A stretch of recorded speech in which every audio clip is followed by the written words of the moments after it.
Hello guys, today we are discussing what is the file handling in C language.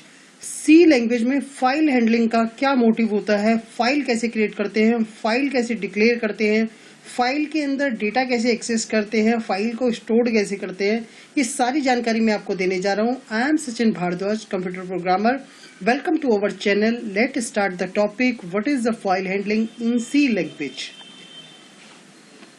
Guys, सबसे पहले मैं आपको बता दूं कि फाइल हैंडलिंग होता क्या है। फाइल का मतलब ये होता है जैसे आपके पास .txt एक फाइल है जो आप नोटपैड में बनाते हो, .doc एक फाइल है जो MS वर्ड में बनाते हो आप। इसी तरह से हमारे पास बाइनरी फाइल होती है जो एग्जीक्यूटेबल मोड पे बनती है हमारे पास, यानी कि उसकी एग्जीक्यूशन फास्ट होती है as compare the text file. और इन फाइल को बनाने का पर्पस क्या होता है कि हम अपने आउटपुट को फ्यूचर के लिए सेव कर पाए। जैसे आपने नॉर्मल किसी प्रोग्राम में देखा होगा कि हमने फॉर एग्जांपल कोई स्ट्रिंग इनपुट करी या कोई इंफॉर्मेशन हमने स्टोर करी एज ए स्ट्रक्चर, उसको हम फ्यूचर्स में देखना चाहें तो हम नहीं देख पाएंगे। तो इसलिए हम यूज करते हैं क्या, फाइल हैंडलिंग। तो फाइल हैंडलिंग का बेसिक पर्पस ये होता है कि हम फ्यूचर्स के अंदर अपनी फाइल्स को, जो हमारे पास डेटा स्टोर्ड है, उनको देख पाएं, राइट। तो फाइल हैंडलिंग का जो कंसेप्ट होता है वो यहाँ से स्टार्ट होता है। A file may be any things from a disk file to terminate or a pointer. A file is associated with a stream by performing an open operation and disassociated from a stream by a close operation. All files are automatically closed when the program using them terminate, normally by the main returning to the operating system by call to exit function. File are not closed when a program crashed, right? तो ये चीजें आपको ध्यान रखनी है। File क्या है कि आपकी सेकेंडरी स्टोरेज डिवाइस में कैसे जा रही है, प्रिंटर तक कैसे जा रही है, उसमें ऑपरेशन कैसे परफॉर्म हो रहा है। स्ट्रीम का मतलब होता है सीक्वेंस ऑफ बाइट, यानी कि सीक्वेंस ऑफ बाइट मिलके क्या बनता है, एक स्ट्रीम बनता है। तो स्ट्रीम को हम ओपन कैसे करना है, किस तरह से हमें क्लोज करना है, वो सारी जानकारी इसके अंदर मैंने आपको बताई। अब आप समझिए फाइल का मतलब क्या है। A file is a place on a disk where the group of related data item is stored, simply defined as the collection or related information. Types of file, दो तरह की हमारे पास फाइल होती है, एक टेक्स्ट फाइल होती है, एक बाइनरी फाइल होती है। टेक्स्ट फाइल को हम सिक्वेंशियल फाइल कहते हैं और बाइनरी फाइल को हम रैंडम फाइल बोलते हैं। टेक्स्ट फाइल का मतलब होता है sequence of character that organize into the line terminated by a new line characters, यानी कि जैसे वो न्यू लाइन कैरेक्टर्स आ जाता है तो वो टर्मिनेट हो जाती है। तो बाइनरी फाइल का मतलब होता है it is a sequence of bite with 1 to 1 corresponding to those in the external device, that is there are no character translations. Also the number of byte returning or read if is the same as the number of external device. It does not have any flag to indicate the end of the file. It can determined by the size of file. यानी कि अब हमारे पास दो तरह की file है, एक text file है, एक बाइनरी फाइल है। यानी कि जिसके अंदर न्यू लाइन आ जाती है तो वो टेक्स्ट फाइल कहलाती है। जैसे मैंने आपको बताया .txt एक टेक्स्ट फाइल है। बाइनरी क्या है, सीक्वेंस ऑफ बाइट है, 1 corresponding टू एक्सटर्नल डिवाइस। और इसमें जो हमारे पास जब हम डेटा को फैच करते हैं थोड़ा फास्ट होता है as compare the text file, right.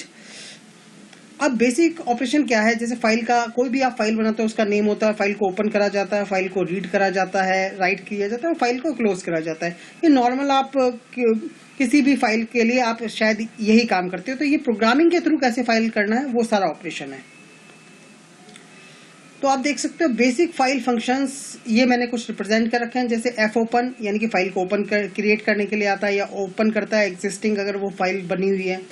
F close, यानी कि फाइल को क्लोज करता है। Get C, read a character from a file. Put C, write a character from file. F print F का मतलब होता है राइट से sets of data value to file. S can F, read a sets of data value from files. Get W का मतलब होता है read an integer from a file. Push W का मतलब होता है writes an integer to file. F सी जी का मतलब होता है कि इसके अंदर यहाँ पर जो भी हमारे पास फाइल है और उसको हम कैसे पॉइंट करेंगे। एफ टेल का मतलब यहाँ पर है give the current position of the file bytes. Rewind का मतलब यह है set the position of the beginning of the file. यानी कि आपको ये ध्यान रखना है, ये बेसिक कुछ फंक्शंस हैं जो आपकी फाइल को ओपन करने में, रीड करवाने में, राइट करवाने में, वन कैरेक्टर को लेने में, इंटीजर को राइट करवाने में, इंटीजर को रीड करवाने में और फाइल पॉइंटर की पोजीशन बताने में ये काम आते हैं। तो इनको आपको बेसिकली याद रखना है और इनको समझना है। एक एक कंसेप्ट को मेरे साथ इस वीडियो में बने रहें, एंड तक मैं आपको एक एक बेसिक फाइल्स फंक्शन समझाता रहूँगा और आपको ये सारी चीज़ें जानकारी मैं आपको देता रहूँगा, राइट। तो आपको सबसे पहले ये ध्यान रखना है कि बेसिक फाइल फंक्शंस हमारे पास जो सी लैंग्वेज में है वो बेसिक फाइल फंक्शंस कौन से होते हैं। जैसे एफ ओपन है, यहाँ पर फाइल को क्रिएट करने के लिए या ऑलरेडी एग्जिस्ट फाइल है उसको लिए हम यूज़ करते हैं F open function. F close file को क्लोज करने के लिए। Get C read a character from a file. Put C का मतलब होता है write a character from file. F print F का मतलब होता है write a sets data value to a file. F scan F read a sets value from file. Get W का मतलब होता है reads an integer from file. Push W का मतलब होता है writes an integer files. F C का मतलब होता है sets the position to desire pointer in the file. F tell का मतलब give the current position in the byte file bytes. Rewind का मतलब होता है set the position of the beginning of the file, right. तो ये कुछ basic functions हैं जो फाइल हैंडलिंग में काम आते हैं आपके। अब आपको समझना है कि फाइल पॉइंटर्स क्या होता है। फाइल पॉइंटर एक बेसिक कंसेप्ट है फाइल हैंडलिंग में। It is the pointer to a structure which contain the information about the file. यानी कि एक फाइल आप लिखोगे और उधर स्टार फाइल पॉइंटर जो भी आप बनाना चाहोगे, यहाँ पर आपको फाइल को कैपिटल में लिखना है, ये चीज़ आपको ध्यान रखनी है। और एक एफ पी या एफ नाम का आप कोई भी पॉइंटर यहाँ पर डिक्लेयर कर सकते हो जो फाइल को पॉइंट्स करेगा। फिर फाइल को ओपन करने का एक मोड है कि फाइल एफ ओपन एक फंक्शन है जिसके अंदर फाइल का नाम आएगा और फाइल का मोड आएगा। फॉर एग्जाम्पल EMP-DAT एक फाइल है और उसको हमने राइट यानी कि W का मतलब होता है राइट और R का मतलब होता है रीड, तो इसको राइट मोड में हमने ओपन करा है, राइट। तो इस तरह से आप देख सकते हो कि मोड यहाँ पर होते हैं, W होता है, R होता है, A होता है, अपेंड करने के लिए आता है, राइट रीड करने के लिए R आ गया, राइट करने के लिए W आता है, RW open the binary file, WB या B से आपको ध्यान रखना है बाइनरी के लिए है, बाइनरी रीड और बाइनरी राइट और बाइनरी अपेंड। RW का मतलब होता है, R प्लस का मतलब होता है open the text file of the read. W का मतलब भी इसी तरह से, A का मतलब भी इसी तरह से आप अपेंड कर सकते हो। अपेंड का मतलब ऑलरेडी फाइल बनी हुई थी उसके अंदर कुछ और कंटेंट दे दिया। R प्लस B का मतलब होता है binary from the read and right, plus जहाँ पर आ जाए तो वो बाइनरी से रिलेट करेगा। मतलब कि आपको सिंपल ध्यान रखना है कि B जो रिप्रेजेंट करेगा वो बाइनरी फाइल को रिप्रेजेंट करता है। और इस तरह से आप फाइल को क्लोज कर सकते हो। F close file pointer name, जिस भी फाइल पॉइंटर से आपने स्टार्ट करा था उसी फाइल पॉइंटर को आप बंद कर दोगे तो आपका यहाँ पर मेमोरी भी सेव हो जाता है कि नेक्स्ट प्रोग्राम के लिए।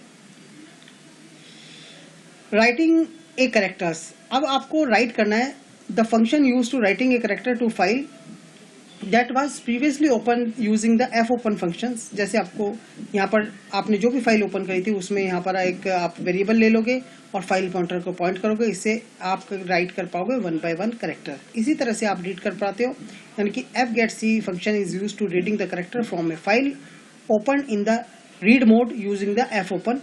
इस तरह से आप एफ गेट सी से ओपन कर पाओगे अपना कोई भी रीड करने के लिए कैरेक्टर्स। फिर आप समझिए स्ट्रिंग इनपुट आउटपुट कैसे करना है। जैसे F puts F gets read and write string from a disk, यानी कि आप जो सेकेंडरी स्टोरेज डिवाइस है वहां से कैसे आप डेटा को फेच कर पा रहे हो, ठीक है ना। तो इस तरह से आप देख रहे हो कॉन्स्ट यहाँ पर कीवर्ड लिखना पड़ेगा, पॉइंटर लेना पड़ेगा और यहाँ पर फाइल पॉइंटर को लिखना पड़ेगा। साथ में एफ गेट्स में क्या लिखना पड़ता है कि एफ गेट्स में आपको उसकी लेंथ देनी पड़ेगी, फाइल पॉइंटर देना पड़ेगा और स्ट्रिंग लिखना पड़ेगा, और जो आप कैरेक्टर में वेरिएबल ले रहे हो उसको भी एज ए पॉइंटर आपको रीड करना पड़ेगा, राइट। तो ये आपको स्ट्रिंग के लिए इनपुट आउटपुट में ध्यान रखना है।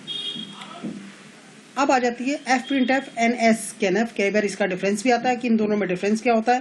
तो these are function expected the operate with file, operate करने के काम आते हैं, यानी कि फाइल को किस तरह से आप ऑपरेट कर रहे हो, यानी कि इनपुट एंड स्कैन एफ यानी कि रीडिंग करने के लिए फाइल को ये यूज किए जाते हैं, राइट। आप इनके सिंटेक्स देख सकते हो, दोनों के सिंपल सिंटेक्स यहाँ पर बने हुए। रिवाइंड फंक्शन क्या करता है, rewind functions reset the file position indicators to the beginning of the file, यानी कि बिगिनिंग ऑफ द फाइल के पास यहाँ पर पहुंच जाता है। जैसे आपके पास इसके लिए हेडर फाइल होती है stdio.h, ये एज ए प्रोटोटाइप आप यूज कर सकते हो। यूजिंग द FEOF, इसका मतलब होता है end of F file, EOF का मतलब होता है एंड ऑफ फाइल, यानी कि आप किसी भी बाइनरी फाइल के इनपुट के जो भी आप एंड ऑफ द फाइल तक जाना चाहो तो EOF का यूज कर सकते हो, यानी कि FEOF file as a pointer आप यूज कर सकते हो सिंटैक्स के रूप में, राइट। तो इस तरह से आप यूजिंग द FEOF यानी कि एंड ऑफ फाइल के बारे में आप जान सकते हो इसके अंदर। फिर आता है करंट फाइल पॉइंटर पोजीशन, यानी कि करंट फाइल पोजीशन के लिए आपको यूज करना है यहाँ पर ftel, एक फंक्शन होता है जिसके अंदर आपने क्या यूज करा है, फाइल एज ए पॉइंटर, यानी कि current location of the current active pointers can be found with the help of ftel function, यानी कि ftel से ये बता देगा कि फाइल की अभी करंट पोजीशन कहाँ पर है, यानी कि कर्सर कहाँ पर लिंक करेगा उसके बारे में ये बता देता है। seek function are repositioning the file pointer, यानी कि एक पोजीशन से दूसरी पोजीशन पे आपको लेके जाना हो तो आप fseekg फंक्शन का यूज कर सकते हैं। fseekg C++ में आता है, तो यहाँ पर fseek फंक्शन को यूज करके आप कहाँ से चालू करना है और कहाँ तक आपको जाना है वहां तक आप पॉइंटर को रीपोजिशन कर सकते हो, यानी कि fseek function is use for repositioning the file pointers. फिर इसके बाद आप कुछ चीजें ये देखोगे, सीक सेट और 0, यानी कि बिगिनिंग ऑफ फाइल करंट के लिए 1 होता है और एंड ऑफ फाइल के लिए 2 होता है। ये कुछ पॉइंट्स दे रखे हैं जो इंडिकेट करते हैं जब हम किसी फाइल को सर्चिंग में लेके आते हैं या किसी वैल्यू को पोजीशन हमें देखनी हो तो उसके लिए हम यूज करते हैं इनको 0, 1 एंड 2, यानी कि the original indicate the starting position of the search and must be have the value either 0, 1 और 2, यानी कि 0 for the file beginning, current position के लिए 1 और 2 end of the file. fread and fwrite functions used to read and write the entire block of the data from the file, इस तरह से आप fread फंक्शन देख सकते हो। साइज fread void बफर लेना पड़ता है इसके लिए और ये बाइट्स को ऑक्यूपाइड करेगा, साइज काउंट करेगा, काउंट फाइल पॉइंटर की पोजीशन। इसी तरह से राइट होता है, यहाँ पर भी वही है, सेम फंक्शन है, कोई अलग नहीं है, बस यहाँ पर fread रखते हो, यहाँ पर fwrite रखते हो। तो चलिए गाइड्स, मैं आपको इधर बताने जा रहा हूँ कि फाइल को कैसे रीड करा जाए, कैसे राइट किया जाता है टर्बो C++ पे। इसका लाइव इम्प्लीमेंटेशन मैं आपको दिखाने जा रहा हूँ अपने चैनल पे। तो आप देख सकते हो मेरे पास ये प्रोग्राम मैंने मेंशंस करा हुआ है यहाँ पर। सबसे पहले हमें 2 हेडर फाइल्स लेनी है सिंपल तरीके से, stdio.h, conio.h। मेन से प्रोग्राम को स्टार्ट करते हैं। फाइल पॉइंटर्स एक डिफाइन कर दिए, $fptr जो सारी इन्फॉर्मेशन को स्टोर करके रखेगा, नेम, एज एंड सैलरी, ये 3 चीज मेरे को इनपुट करवानी है। fopen एक फंक्शन होता है जिसमें फाइल का एक पाथ दिया जाता है कि सी ड्राइव में emp.rac, इधर आप txt भी डाल सकते हो या आपको किसी और फॉर्मेट में चाहिए तो वो भी आप लिख सकते हो। w का मतलब होता है कि आप उसको राइट कर रहे हो, यानी कि फाइल को राइट कर रहे हो डिस्क में। तो अगर ये फाइल नहीं बन पाई या कोई भी प्रॉब्लम आ जाती है, अगर नल हो जाता है तो that's mean file not exist, और आप यहाँ पर एग्जिट भी लिख सकते हो और या रिटर्न स्टेटमेंट भी यहाँ पर डिफाइन कर सकते हो। मैंने यहाँ पर मेंशन नहीं करी, सिर्फ आपको समझाने की वजह से कि आपको एक एक स्टेप बाय स्टेप मैं कोडिंग बताऊँ। तो सबसे पहले हमने नेम इनपुट करवाया printf से और गेट्स करवाया। नेम आपने इनपुट कर लिया, fptr उसको प्रिंट करके दिखाएगा कि नेम कहाँ पर स्टोर था, इसलिए हम fprintf फंक्शन को यूज़ करते हैं। अदरवाइज मैं printf स्टेटमेंट भी यूज़ कर सकता था, क्योंकि हम फाइल हैंडलिंग का कंसेप्ट कर रहे हैं, इसलिए आपको यहाँ पर printf यूज़ करना है, क्योंकि fptr ही एक पॉइंटर ऐसा है जो सारी इन्फॉर्मेशन को स्टोर करते हैं। इस तरह से मैंने नेम लिया, एज लिया और सैलरी इनपुट करा और उनको प्रिंट करके दिखाया। फाइनली मैंने एक एक स्टेप बाय स्टेप इनको प्रिंट करा और इस यूज़र के थ्रू मैंने इनपुट लेके इनको स्टोर करा और लास्ट में जाके मैंने इसको क्या कर दिया, यहाँ पर fclose एक फंक्शन लिया और fptr को उसमें मैंने यहाँ से fptr को मैंने बंद कर दिया, यानी कि फाइल पॉइंटर को यहाँ से क्लोज कर दिया, राइट। तो इस प्रोग्राम में आप देख सकते हो कि किस तरह से मैंने फाइल बनाई, सी के अंदर एक emp.rac बनाई है और इसको अब चलाते हैं इस प्रोग्राम को कि इसके अंदर क्या चलता है और देखते हैं। इसके अंदर सबसे पहले मैंने यहाँ पर नाम डाला अमित, एज डाल दी इसकी मैंने यहाँ पर 30 और सैलरी मैंने यहाँ पर डाल दी इधर 1 to this one, ठीक है।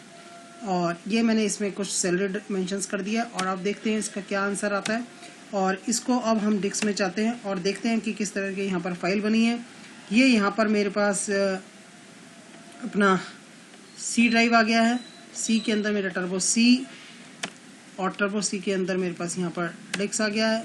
और यहाँ पर देख सकते हो आपके पास ये बिन के अंदर मेरे पास एक EMP जो मेरे पास बनी हुई है RAC, तो इसको आप देख सकते हो कि किस तरह से मैंने यहाँ पर बनाई। और यहाँ पर वही अमित एज एंड उसकी सैलरी यहाँ पर रिप्रेजेंट हो गई है। आई होप आपको ये वीडियो अच्छा लगा होगा। इसे लाइक करें, शेयर करें, साथ ही बेल आइकन को प्रेस करना ना भूलें ताकि आने वाली नोटिफिकेशन आपको टाइम टू टाइम मिलती रहे।